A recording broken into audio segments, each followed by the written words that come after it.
The narrow hallways of the Galactic Academy buzzed with whispers as Commander Ha-Jin Park walked through them for the first time. Aliens of all shapes and sizes, some with translucent skin, others with multiple sets of eyes, stopped their conversations to stare at her.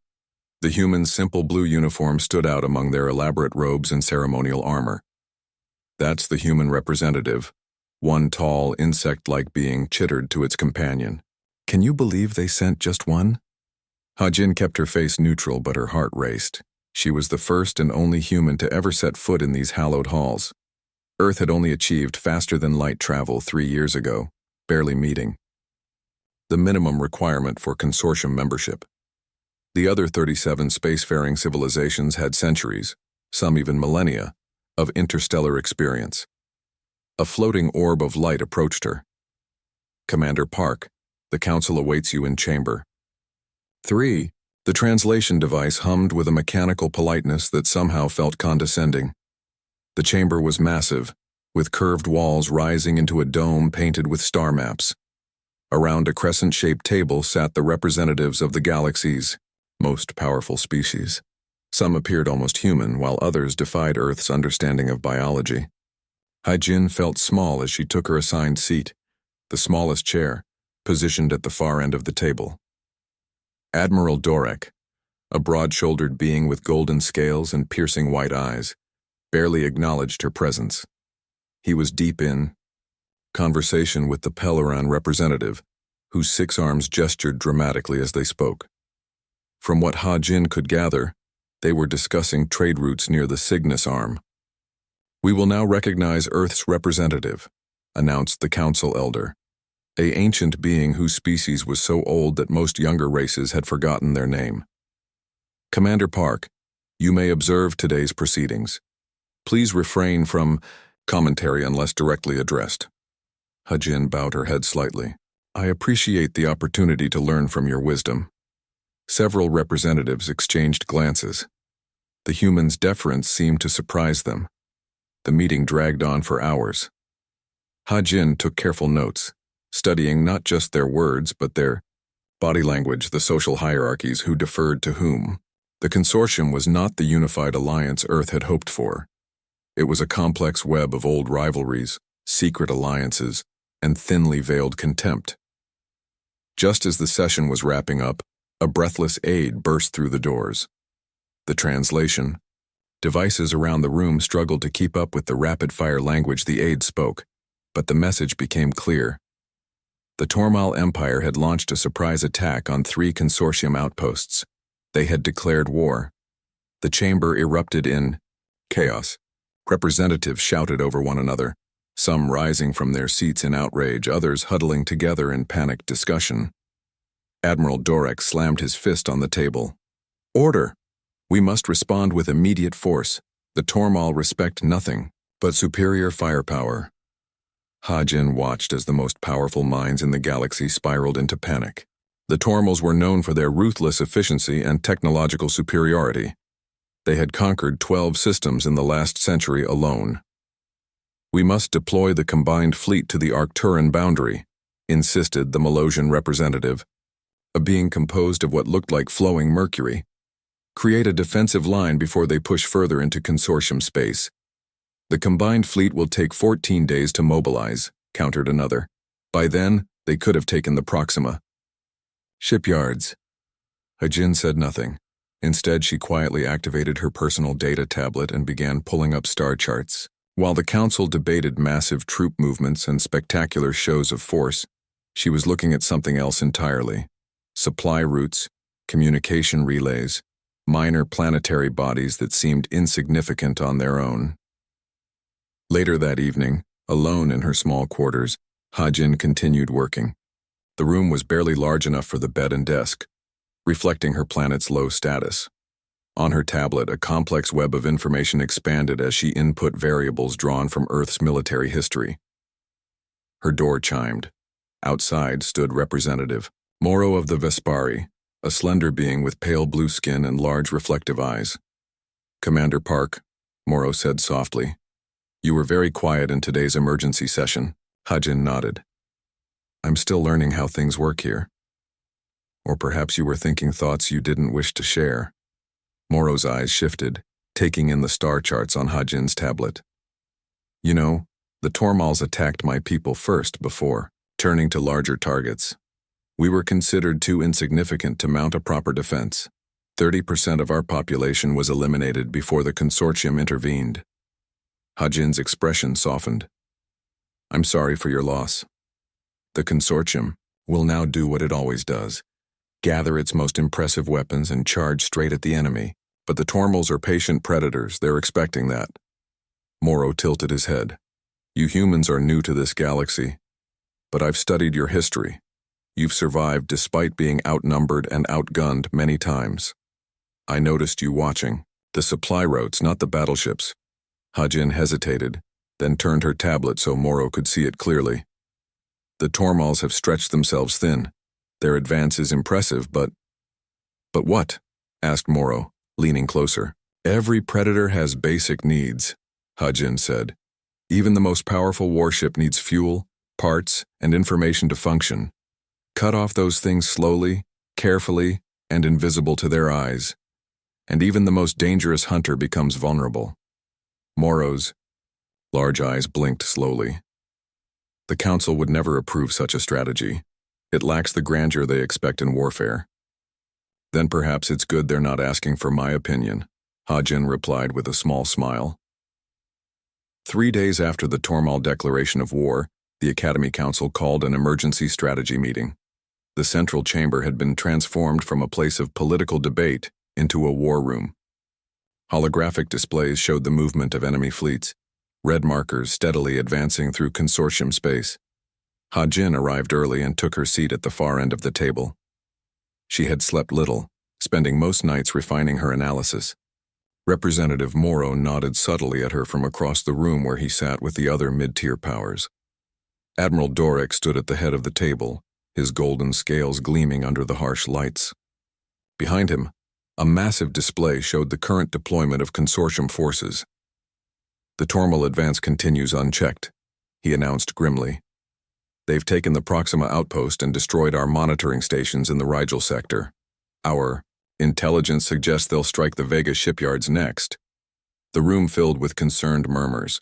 The Vega shipyards produced nearly 40% of the consortium's military vessels. I propose a three-pronged counterattack, Dorek continued, manipulating the holographic display. We'll commit 70% of our combined fleet here, at Deneb Junction. The Tormals must pass through this sector to reach Vega. We'll catch them in a classic pincer movement. Various representatives nodded in approval. The Tellurian admiral, an imposing figure with ridge-like features, stood up. My people will commit our Dreadnought-class vessels to the primary assault force. One by one, the major powers pledged their military assets to Dorek's plan. The operation would require nearly every combat-ready ship in consortium space. A massive gamble that would leave many systems with minimal defenses. Hajin watched quietly, studying the faces around her. Some showed confidence, others fear poorly disguised as resolve. When the major powers had finished speaking, she noticed Moro looking at her expectantly. Taking a deep breath, Hajin raised her hand. The gesture seemed almost childish in this gathering of galactic powers, but it caught the council elder's attention. The representative from Earth wishes to speak, the elder announced, surprise evident in their ancient voice. All eyes turned to Hajin. The room fell silent, not from respect, but from curiosity about what this newcomer could possibly contribute. Thank you, elder, Hajin said, her voice steady despite her racing heart. I've been analyzing the Tormal advance patterns and supply structures. I would like to propose an alternative strategy. Admiral Dorek's expression hardened. Commander Park, with all due respect, Earth has no experience in interstellar warfare. This is hardly the time for theoretical exercises. Not theoretical, Admiral, Hajin replied, standing up.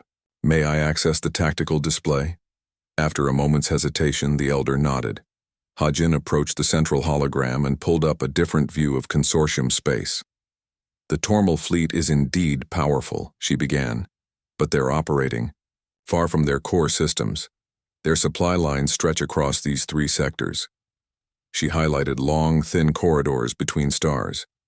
Rather than confronting their main fleet directly, I propose a containment strategy. Using her hands, Hajin manipulated the display to show small strike forces positioned at seemingly random points throughout consortium space. These positions represent minor systems with minimal strategic value, places the Tormals would consider too insignificant to defend strongly. By establishing monitoring posts here, and here, we can track their supply movements without detection. Admiral Dorek snorted. And then what? Watch as they conquer our core worlds? No, Admiral. Hajin continued calmly. Once we understand their logistics network fully, we deploy fast-moving, small strike teams to disrupt their supply lines, not to destroy them outright, but to create small, cumulative inefficiencies. We don't need to defeat their warships if those warships can't get fuel, ammunition, or replacement parts. The chamber erupted in laughter. Even some of the minor representatives who had been listening intently joined in, not wanting to appear sympathetic to such an unusual proposal. Commander Park, said the Peloran representative through translator-modulated chuckles, what you're suggesting sounds like the tactics primitive cultures might use against one another. The Tormals have conquered 12 systems with direct, overwhelming force. They won't be defeated by, what would you call this, guerrilla tactics? Hajin stood her ground. On Earth, we have a saying, amateurs talk tactics, professionals talk logistics. Even the most powerful fleet in the galaxy needs supply lines. Admiral Dorek stepped forward, towering over Hajin.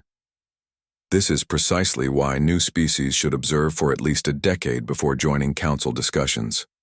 Commander Park, your planet has barely achieved space travel. You've never fought an interstellar war. That's true, Hajin acknowledged. But we've fought many wars against technologically superior forces on our own world. Sometimes the conventional approach is exactly what your enemy is prepared for. The laughter had died down, replaced by something worse, dismissive silence. The elder spoke after an uncomfortable pause. We appreciate Earth's creative thinking. However, time is of the essence. We will proceed with Admiral Dorek's plan. A formal vote was called. The result? 36 in favor of Dorek's direct confrontation strategy, 1 abstention, the Vespari, Hajin noticed, and 1 against, Earth standing alone. As the meeting adjourned, Hajin gathered her materials, keeping her face carefully, neutral despite the sting of rejection. She had expected this outcome but had felt obligated to try. As representatives filed out, a few cast curious glances her way. Others openly smirked. Admiral Dorek didn't look at her at all. Commander Park. Hajin turned to find Representative Morrow waiting at the doorway. Walk with me, he said quietly.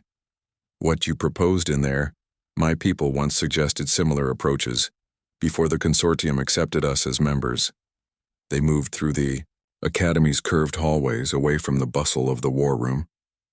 They laughed at us too, Morrow continued, before 3 of our colonies were wiped out. We were too small to matter, you see. Not worth protecting with the combined fleet. Hajin nodded slowly. And now? And now I think someone should listen, before history repeats itself. Morrow glanced around to ensure they weren't overheard. I'd like to hear more about this plan of yours, in detail. The observation deck of the Vespari scout ship Twilight Whisper offered a perfect view of the unfolding disaster. Hajin stood with her hands clasped behind her back, watching the holographic display as the combined fleet of the consortium engaged the Tormal Armada at Deneb Junction. It was going exactly as she had feared. The Tormal vessels, sleek and predatory, moved with uncanny coordination. They seemed to anticipate every consortium maneuver, countering their formations with devastating precision. The blue markers representing friendly ships were winking out one by one. They're being slaughtered, Morrow said quietly, standing beside her. His pale blue skin looked almost ghostly in the dim light of the observation deck. Hajin nodded grimly. The Tormals have studied consortium battle tactics for decades. They knew exactly what Admiral Dorek would do. 3 weeks had passed since the Council rejected her proposal. In that time, Hajin had not been idle.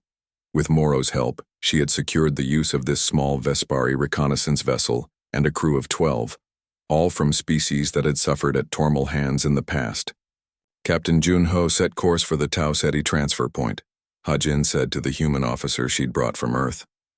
We need to be in position before the supply runners make their scheduled drop. Junho nodded and relayed the orders. The Bue, Twilight Whisper smoothly changed direction, its advanced stealth systems making it nearly invisible to standard sensors. Do you really think we can make a difference with just one ship? Asked Lena, the Proximan engineer whose homeworld had fallen in the first wave of the Tormal advance. Hajin pulled up a star chart on her tablet. We're not alone anymore. She showed them a network of small signals scattered across supposedly empty sectors of space. These are the ships that have joined our network in the past 2 weeks. 17 vessels, all small, all belonging to minor consortium members who were unconvinced by Dorek's strategy. Moro leaned closer, his large eyes widening. How did you convince them to join us instead of the main fleet? I didn't have to convince most of them, Hajin replied. The major powers took all the combat-capable ships for the combined fleet. These are mostly research vessels, medical ships, and small scouts, the ones deemed non-essential to the war effort. Their crews were ordered to retreat to safe systems. And wait, she smiled slightly. But it turns out that people who've had their homes threatened don't much like sitting safely in the background while others fight for them. Over the next several days, the Twilight Whisper moved silently through ostensibly empty space between major star systems. They avoided the blazing conflict zones where massive capital ships exchanged fire. Instead, they focused on the quiet corridors where Tormal supply ships moved, the automated communication relays, the refueling depots that kept the enemy fleet operational. Hajin stood in the tiny command center of the ship, surrounded by the representatives of 6 different species. On the main screen was a captured Tormal shipping manifest they had extracted from a communication buoy. Look here, she said, pointing to a series of numbers. They're routing 70% of their antimatter fuel through the Eridani waypoint. That's far more concentrated than it should be. They must be having production issues elsewhere, Junho suggested. Which means they've created a bottleneck, Hajin finished. One we can exploit. She opened a secure channel to the other 16 ships in their growing network. The faces that appeared on screen were diverse, some resembling insects, others reptilian, a few almost human. All shared the same determined expression. Phase 1 has confirmed what we suspected, Hajin told them. The Tormal supply chain is efficient but rigid. They don't adapt quickly to disruptions because they've never needed to. I'm transmitting coordinates for Operation Whisper now. One of the captains, a Centaurian with feathered ridges along his skull, looked skeptical. These are minor targets, automated relays and unmanned supply depots. How will this help stop their advance? War isn't just about battles, Hajin explained. It's about resources, information, and time. We're not trying to win in a single stroke. We're creating 1,000 tiny problems that will compound over time. 3 days later, as the Twilight Whisper hovered at the edge of a small asteroid field, they received word that the combined fleet had suffered a devastating defeat. At Proxima Centauri, Admiral Dorek's vaunted pincer movement had collapsed when the Tormal revealed a new weapon system that disrupted consortium targeting arrays. The consortium had lost nearly 40% of its combat vessels in a single engagement. The council was in chaos, with several representatives already calling for surrender negotiations. Hajin called an emergency meeting of her small crew. This changes our timeline. The Tormals will push for the Academy itself now, to force a total surrender. Should we abandon the operation? Asked Lena, fear evident in her voice. No, Hajin said firmly. We accelerate it. Signal the network. We move to Phase 2 immediately. Over the next week, small incidents began occurring throughout Tormal-controlled space. A fuel depot mysteriously lost pressure and vented its contents into space. Communication relays experienced inexplicable delays of several minutes, not enough to raise alarms, but enough to create confusion in coordinated operations. Automated navigation buoys began broadcasting slightly incorrect coordinates, causing supply ships to take longer routes. None of these incidents appeared connected. None seemed like acts of sabotage. Each could be explained as equipment failure or simple bad luck. In the Academy war room, Admiral Dorek stared at reports of the Tormal advance with growing dread. "They'll reach the central systems within 2 weeks," he told the remaining council members. "We don't have enough ships to stop them." What he couldn't see, what no one in the council could see, was the effect that Ha-Jin's network was having. The Tormal fleet was still advancing, still winning every direct engagement, but they were slowing down. Supply ships were arriving, late. Ammunition stockpiles were delayed. Replacement parts for damaged vessels weren't reaching repair facilities on schedule. Aboard the Twilight Whisper, Ha-Jin studied the latest intelligence from their network. "It's working," she told Morrow as they reviewed the data together.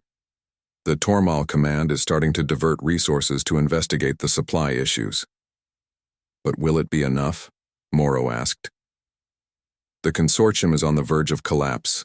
Several systems are already preparing to surrender independently." Ha-Jin's eyes reflected the starlight coming through the viewport. "We need to expand the network.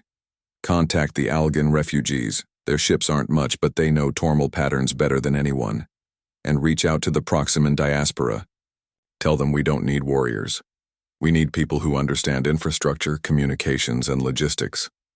As word of the mysterious disruptions spread through the fringes of consortium space, more ships began to join Ha-Jin's network. Not the massive dreadnoughts or battle cruisers, but the overlooked smaller vessels. Medical ships, science vessels, civilian transports retrofitted with basic sensors.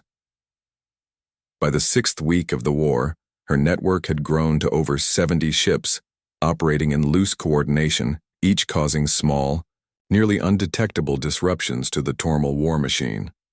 The mighty Tormal fleet continued to advance toward the heart of consortium space. But inside their command centers, confusion was growing. Their perfectly synchronized war plan was developing, unexplained delays, and no one could determine exactly why. 3 months into the war, the Academy's Grand Council chamber felt like a funeral home. Representatives from across the consortium huddled in small groups, their voices hushed, faces drawn with exhaustion and fear. The holographic display in the center of the room showed the Tormal fleet's unstoppable advance, now just 2 systems away from the Academy itself. Admiral Dorek stood before the remaining council members, his once gleaming scales now dull with stress. The defeat had aged him visibly. "We have lost 63% of our combat-capable ships," he reported, his voice hoarse. "The Vega shipyards are destroyed. Our remaining forces are scattered and cannot form an effective defensive line." The Elder's ancient face showed rare emotion, genuine fear. "What options remain to us, Admiral?" Dorek's shoulders slumped slightly. "We can attempt a last stand at Procyon, but the outcome is not promising. Alternatively, we can begin evacuation of the Academy and essential personnel to the outer rim worlds." Murmurs of shock rippled through the chamber. Evacuate the Academy? The seat of galactic governance for 3,000 years. A Tellurian representative stood up, anger in his voice. "How did we come to this? The consortium outnumbers the Tormal Empire in ships, resources, and personnel." Dorek's eyes narrowed. "There have been unforeseen complications and distractions." His gaze swept the room until it found Ha-Jin, who had been required to attend this emergency session despite her extended absence. "The human element has not been helpful. Commander Park's insistence on alternative strategies diverted attention from proper military preparation." Ha-Jin didn't react to the accusation. She simply listened, her face composed as other representatives turned to stare at her. Some curious, others openly hostile. "Perhaps," the Elder said slowly, "we should hear what Commander Park has been doing these past months, since she has attended so few council sessions."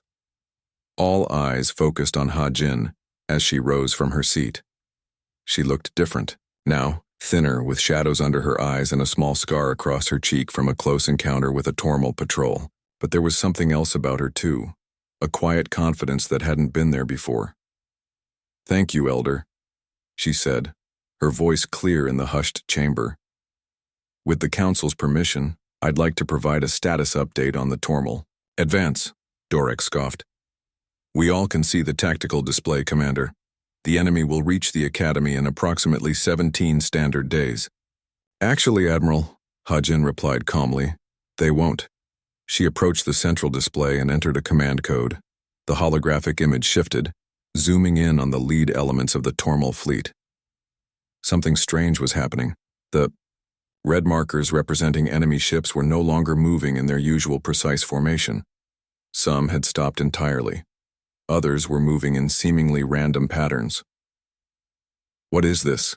Demanded the Pelleran representative. Some kind of malfunction. In our tracking systems? No malfunction, Hajin said. What you're seeing is real-time data from our network of observation posts. The Tormal advance halted approximately 6 hours ago. Stunned silence filled the chamber. Admiral Dorek stepped closer to the display, studying it intently. Impossible. Nothing could stop their momentum at this stage. Nothing directly, no, Hajin agreed. But they've run into a problem that overwhelming firepower can't solve. She manipulated the display again, expanding the view to show the vast territory behind the Tormal front line. Tiny indicators flickered across supposedly conquered systems.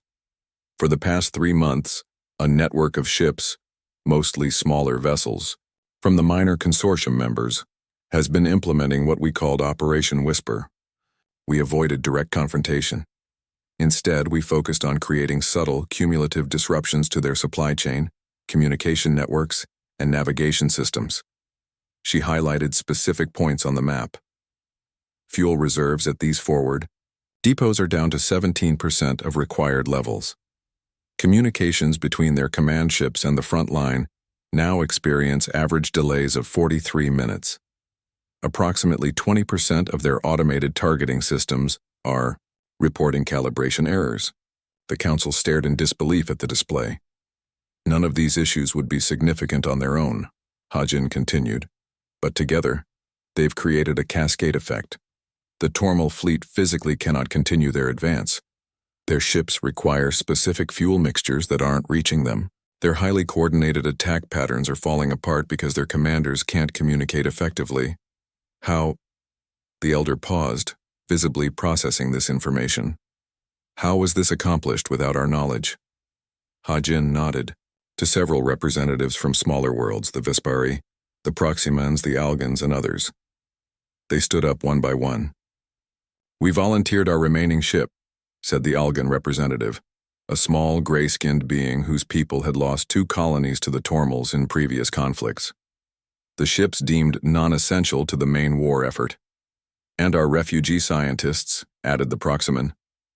And our medical vessels, said another. Hajin brought up another display showing the network she'd built, now comprising nearly 200 ships of various sizes and functions, operated by crews from 17 different species. We created a parallel response to the Tormal threat, she explained, not focused on battles or territory, but on gradually undermining the enemy's ability to function. Admiral Dorek's expression shifted from disbelief to anger. You diverted consortium resources without authorization. This is borderline treason. With respect, Admiral, Hajin replied evenly. We used only those resources that were specifically excluded from the official war effort. Ships ordered to retreat to safety. Personnel deemed non-combat essential. No one wanted them, so we put them to work. The Elder studied the display thoughtfully. The Tormal fleet truly cannot advance. They can't advance. And they're struggling to maintain their current positions, Hajin confirmed. Their ships are running low on fuel, replacement parts aren't reaching damaged vessels, and their crews are increasingly isolated from central command. A ripple of cautious hope moved through the chamber. However, Hajin cautioned, this is a temporary advantage. They're already adapting, working to secure their supply lines and establish alternate communication channels. We have perhaps 2 weeks before they solve enough of these problems to resume their advance. The Elder turned to Admiral Dorek. What do you make of this, Admiral? Dorek's jaw clenched as he studied the display. Professional military assessment warred visibly with pride on his face. Finally, he said grudgingly, if these readings are accurate, it creates an opportunity. Their fleet is vulnerable in ways we couldn't have anticipated. Then what do you propose, Commander Park? Asked the Elder, turning back to Ha-Jin. Ha-Jin took a deep breath. This was the moment she had been working toward for 3 months. The consortium still has combat-capable ships. Not many, but enough for a targeted operation. Now that the Tormal fleet is immobilized, we can strike at specific vulnerabilities our network has identified. She highlighted several points on the map. These are their primary communication hubs. These are their largest remaining fuel depots. And this, she pointed to a cluster of ships near the center of the Tormal formation, is their command and control center. She looked up at the assembled representatives, her eyes clear and determined. We don't need to destroy their entire fleet. We just need to remove their ability to function as a coherent fighting force. For a long moment, silence filled the chamber. Then, slowly, Admiral Dorek nodded. It is not conventional warfare, he said reluctantly. But these are not conventional circumstances. He turned to the Elder. I request that the Council grant Commander Park temporary tactical authority to coordinate our remaining forces with her network. The Elder looked around the chamber. All in favor? This time the vote was unanimous. The war room hummed with activity as representatives from across the consortium gathered around the central planning table. For the first time, the room held not just the traditional military commanders, but also the captains and crew from Ha-Jin's network, the scientists, medics, engineers, and civilians who had helped bring the mighty Tormal fleet to a standstill. Ha-Jin stood at the head of the table, surrounded by holographic displays showing the current positions of both consortium and Tormal forces. Admiral Dorek stood beside her, his posture stiff but respectful. The strike teams are in position, reported Captain Junho, who now commanded a small task force of fast attack vessels. Ready to move on your command. Ha-Jin nodded, studying the displays. The Tormal fleet remained largely immobilized, their ships clustered in defensive formations as they struggled to restore their supply lines and communication networks. 3 weeks of methodical disruption had left them vulnerable in ways their commanders had never anticipated. Begin Phase 1, Ha-Jin ordered. All units, execute according to plan. Across 17 star systems, the remaining combat vessels of the consortium launched carefully coordinated strikes. Unlike previous engagements, they didn't attempt to challenge the Tormal's superior firepower directly. Instead, they targeted the specific vulnerabilities that Ha-Jin's network had identified: communication relays, sensor arrays, navigation, beacons, and command nodes. In the war room, representatives watched with bated breath as the battle unfolded. It wasn't the kind of spectacular space combat that featured in historical archives. No massive exchanges of fire between capital ships, no heroic last stands. Instead, it was precise, almost surgical. Tau sector teams reporting success, announced one of the communications officers. Primary relay hub neutralized. Eridani Strike Force has secured the fuel processing station. Minimal casualties. One by one, the reports came in. Not all were successes. A team at Rigel was detected early and suffered heavy losses. But the overall pattern was clear. The consortium forces were systematically dismantling the infrastructure that allowed the Tormal fleet to function as a unified force. They're trying to adapt, Admiral Dorek observed, pointing to movements among the enemy vessels. Their secondary command ships are attempting to establish a new coordination network. Ha-Jin nodded. As expected, signal Phase 2 teams to begin their operations. While the direct military strikes continued, another layer of Ha-Jin's plan unfolded. Dozens of small stealthy vessels, many of them civilian ships retrofitted with basic electronic warfare equipment, activated powerful jamming systems at key points throughout the battle zone. The Tormal's attempts to establish new communication channels were met with cascading interference. In the war room, a tense hour passed as the operation continued. Then something unexpected appeared on the main display. A signal from the Tormal flagship. They're broadcasting on all frequencies, said the communications officer, surprise evident in her voice. It appears to be a request for dialogue. Murmurs, of shock spread through the war room. The Tormal Empire had never sued for peace in its 1,000-year history of conquest. They fought to total victory or withdrew to fight another day. They never negotiated. Admiral Dorek's scales shifted color. In surprise. It must be a deception. Perhaps they're stalling while they implement countermeasures. Perhaps, Hajin agreed. But our intelligence suggests their situation is genuinely untenable. Their fleet is fractured, their supply lines compromised. Their ships have fuel reserves for perhaps 3 more days of full operations. She turned to face the council elder, who had been observing silently. I recommend we acknowledge their signal and open a channel. The elder considered this for a long moment. The Tormals have never shown interest in diplomatic solutions before. Why would they start now? Because we've presented them with a new type of defeat, Hajin explained. Not the destruction of their ships, but the collapse of their ability to coordinate and supply those ships. Their military doctrine has no contingency for this scenario. After a brief consultation with the other council members, the elder nodded. Open the channel, but be prepared for trickery. The main display shifted to show the interior of the Tormal flagship. The being that appeared on screen was tall and angular, with gleaming black exoskeletal plates and compound eyes that reflected the light in iridescent patterns. High Commander Vex of the Tormal Empire looked distinctly uncomfortable. Consortium representatives, the commander began, the translation software rendering his clicking speech into standard language. We request cessation of current hostilities to discuss terms. The elder stepped forward. The Tormal Empire has invaded consortium space without provocation, destroyed multiple worlds, and refused all previous attempts at communication. Why should we entertain your request now? The Tormal commander's mandibles twitched, a sign of agitation according to the xenobiologist present. Our analysis indicates that continued conflict under current conditions would be suboptimal for both parties. A diplomatic way of admitting they were losing, Hajin thought. The negotiations that followed were tense and complex. The Tormals initially demanded unrestricted access to certain resource-rich systems in exchange for withdrawal. The consortium representatives pushed for reparations for destroyed worlds and guarantees against future aggression. Throughout it all, Hajin remained mostly silent, observing the Tormal commander's reactions and body language.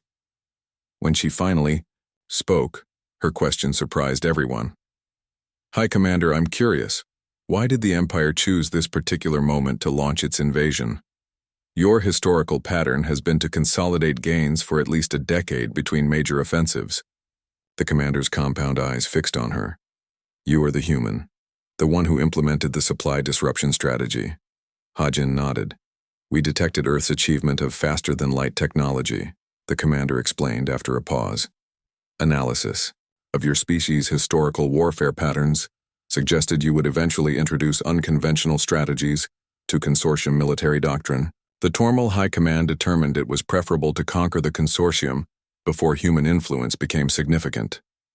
A ripple of surprise moved through the war room. The Tormals had invaded specifically because they feared human strategic thinking. 6 weeks later, representatives from across the consortium gathered in the Academy's grand ceremonial hall to witness something unprecedented, the signing of a formal peace treaty with the Tormal Empire. The terms were not perfect. The Tormals retained control of some contested systems, and the issue of reparations was relegated to future negotiations. But the existential threat to the consortium had passed. As the ceremony concluded, Admiral Dorek approached Hajin, who stood quietly at the edge of the celebration. Commander Park, he said, his voice carrying a new note of respect. The Council has been discussing the creation of a new department within the Academy, a strategic theory division focused on unconventional approaches to interstellar security. Hajin raised an eyebrow. That's a significant departure from tradition. Indeed. Dorek looked uncomfortable but continued. We laughed at your proposals because we didn't understand them. Your species approaches conflict differently, not with overwhelming force or superior technology, but with patience, adaptability, and psychological insight. He straightened his posture formally. The Council would like to offer you the position of first director of this new department. We believe there is much the consortium can learn from Earth's perspectives. Hajin considered this for a moment, then nodded. I would be honored, Admiral, though I hope we can focus on preventing wars rather than just winning them. A novel concept, Doric admitted, but one worth exploring. Later that evening, Hajin stood on one of the Academy's observation decks, looking out at the stars. Representative Morrow joined her, his reflective eyes taking in the same view. You've changed how the galaxy understands conflict, he said quietly. The Tormal commander was right to fear human influence. Hajin shook her head. Not fear. Respect? Perhaps.